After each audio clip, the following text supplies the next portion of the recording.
Russia Ukraine যুদ্ধ আবারও নতুন আন্তর্জাতিক উদ্বেগের জন্ম দিয়েছে। ইউক্রেনের নিরাপত্তা সংশ্লিষ্ট একাধিক সূত্রের দাবি, সাম্প্রতিক প্রাণঘাতী ক্ষেপণাস্ত্র হামলায় রাশিয়া সম্ভবত উত্তর কোরিয়ার তৈরি একটি ব্যালিস্টিক ক্ষেপণাস্ত্র ব্যবহার করেছে।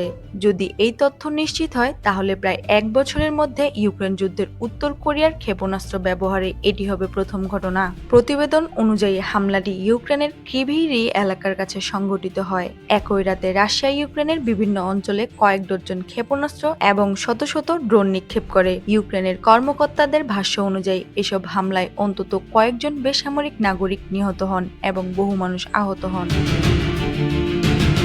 ইউক্রেনের প্রেসিডেন্ট ভলোদিমির জেলেনস্কি এই হামলার তীব্র নিন্দা জানিয়ে বলেন, দেশটির আকাশ প্রতিরক্ষা ব্যবস্থাকে আরও শক্তিশালী করতে মিত্র দেশগুলোর দ্রুত সহায়তা প্রয়োজন। তার মতে, উন্নত আকাশ প্রতিরক্ষা ব্যবস্থা থাকলে বেসামরিক মানুষের প্রাণহানি অনেকটাই কমানো সম্ভব।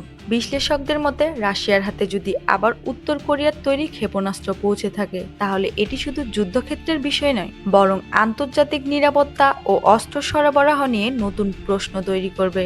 এর আগে বিভিন্ন পশ্চিমা দেশ অভিযোগ করেছিল, উত্তর কোরিয়া রাশিয়াকে ক্ষেপণাস্ত্র, গোলাবারুদ এবং অন্যান্য সামরিক সরঞ্জাম সরবরাহ করেছে।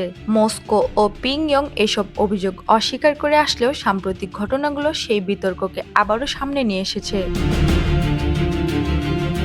এদিকে একই সময়ে ইউক্রেন জুড়ে আরও বড় আকারের ক্ষেপণাস্ত্র ও ড্রোন হামলার খবর পাওয়া গেছে।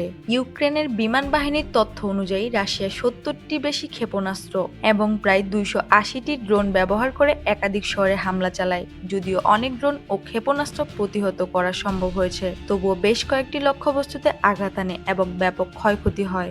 আন্তর্জাতিক পর্যবেক্ষকদের মতে, যুদ্ধের চতুর্থ বছরেরও বেশি সময় পার হওয়ার পরও সংঘাতের তীব্রতা কমানোর কোনো লক্ষণ দেখা যাচ্ছে না, বরং নতুন অস্ত্র, নতুন জোট এবং দীর্ঘ পাল্লার হামলার কারণে যুদ্ধ আরও জটিল রূপ নিচ্ছে।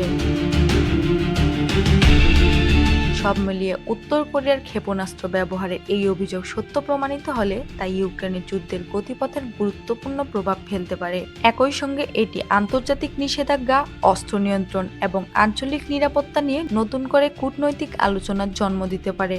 এখন বিশ্বের নজর তদন্তের ফলাফল এবং সংশ্লিষ্ট দেশগুলোর পরবর্তী পদক্ষেপের দিকে।